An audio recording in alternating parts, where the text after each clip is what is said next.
ایک عورت گاؤں کے عالم کو روایتی والا عامل سمجھتی تھی جو گنڈی اور تعویذ کا کام کرتا ہے۔ اس لیے جاتے ہی اس نے فرمائش کر ڈالی کہ مجھے ایسا عمل کر دیجیے کہ میرا خاوند میرا مطیع بن کر رہے اور مجھے ایسی محبت دے جو دنیا میں کسی عورت نے نہ پائی ہو۔ بندہ عامل ہوتا تو جھٹ سے تعویذ لکھتا اور اپنے پیسے کھڑے کرتا۔ وہ جانتا تھا کہ خاتون اسے کچھ اور ہی سمجھ کر اپنی مراد پانے کے لیے آئی بیٹھی ہے۔ یہی سوچ کر عالم صاحب نے کہا، محترمہ تیری خواہش بہت بڑی ہے، لہٰذا اس کے عمل کی قیمت بھی بڑی ہوگی۔ کیا تم یہ قیمت ادا کرنے کے لیے تیار ہو؟ عورت نے کہا، میں بخوشی ہر قیمت دینے کے لیے تیار ہوں۔ عالم نے کہا، ٹھیک ہے، تم مجھے شیر کی گردن سے ایک بال خود اپنے ہاتھوں سے توڑ کر لا دو تاکہ میں اپنا عمل شروع کر سکوں۔ شیر کی گردن کا بال اور وہ بھی میں اپنے ہاتھ سے توڑ کر لاؤں؟ جناب آپ اس عمل کی قیمت روپوں میں مانگیے تو میں ہر قیمت دینے کو تیار ہوں، مگر یہ تو آپ عمل نہ کر دینے والی بات کر رہے ہیں۔ آپ جانتے ہی ہیں کہ شیر ایک خونخوار اور وحشی جانور ہے۔ اس سے پہلے کہ میں اس کی گردن تک پہنچ کر اس کا بال حاصل کروں، وہ مجھے پہلے ہی اپنے پاؤں پر اکھاڑ پھینکے گا۔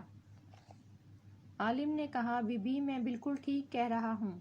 اس عمل کے لیے شیر کی گردن کا بال ہی لانا ہوگا اور وہ بھی تم اپنے ہاتھ سے توڑ کر لاؤ گی۔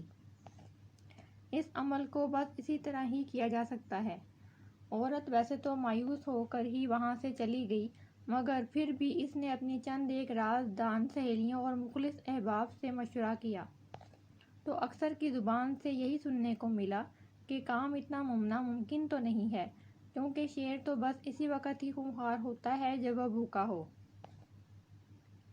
شیر کو کھلا پلا کر رکھو تو اس کے شر سے بچا جا سکتا ہے۔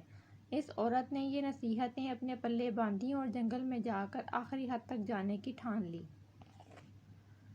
عورت شیر کے لیے گوشت پھینک کر دور چلی جاتی اور شیر آ کر یہ گوشت کھا لیتا۔ وقت کے ساتھ ساتھ شیر اور اس عورت میں الفت بڑھتی چلی گئی اور فاصلے آہستہ آہستہ کم ہونا شروع ہو گئے اور آخر وہ دن آ ہی پہنچا جب شیر کو اس عورت کی محبت میں کوئی شک و شبہ نہ رہا۔ عورت نے گوشت ڈال کر اپنا ہاتھ شیر کے سر پر پھیرا تو شیر نے طمانینت کے ساتھ اپنی آنکھیں موند لیں۔ یہی وہ لمحہ تھا۔ عورت نے آہستگی سے شیر کی گردن سے ایک بال توڑا اور وہاں سے بھاگتے ہوئے سیدھا عالم کے پاس پہنچی۔ بال اس کے ہاتھ پر رکھتے ہی پورے جوش و خروش کے ساتھ بولی، یہ لیجیے شیر کی گردن کا بال، میں نے خود اپنے ہاتھ سے توڑا ہے۔ اب عمل کرنے میں دیر نہ لگائیے تاکہ میں اپنے خاوند کا دل ہمیشہ کے لیے جیت کر اس سے ایسی محبت پا سکوں جو دنیا کی کسی عورت کو نہ ملی ہو۔ عالم نے عورت سے پوچھا، یہ بال حاصل کرنے کے لیے تم نے کیا کیا؟ عورت نے جوش و خروش کے ساتھ پوری داستان سنانا شروع کی کہ وہ کس طرح شیر کے قریب پہنچی۔ اس لیے اس نے جان لیا تھا کہ بال حاصل کرنے کے لیے شیر کی رضا حاصل کرنا پڑے گی اور یہ رضا حاصل کرنے کے لیے شیر کا دل جیتنا پڑے گا، جبکہ شیر کا دل کا راستہ اس کے معدے سے ہو کر ہی جاتا ہے۔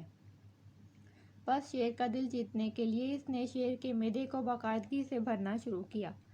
اس کام کے لیے ایک بہت صبر آزما انتظار کی ضرورت تھی اور آخر وہ دن آ پہنچا جب وہ شیر کا دل جیت چکی تھی اور اپنا مقصد پانا اس کے لیے بہت آسان ہو چکا تھا۔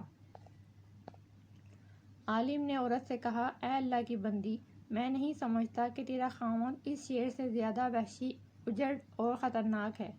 تو اپنے خاوند کے ساتھ ایسا ہی سلوک کیوں نہیں کرتی جیسا سلوک تو نے اس شیر کے ساتھ کیا؟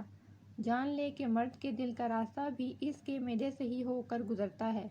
خاوند کے پیٹ کو بھر کر رکھ، مگر صبر کے ساتھ، ویسا صبر جیسا شیر جیسے جانور کو دوست بننے کے مرحلے تک میں کیا تھا۔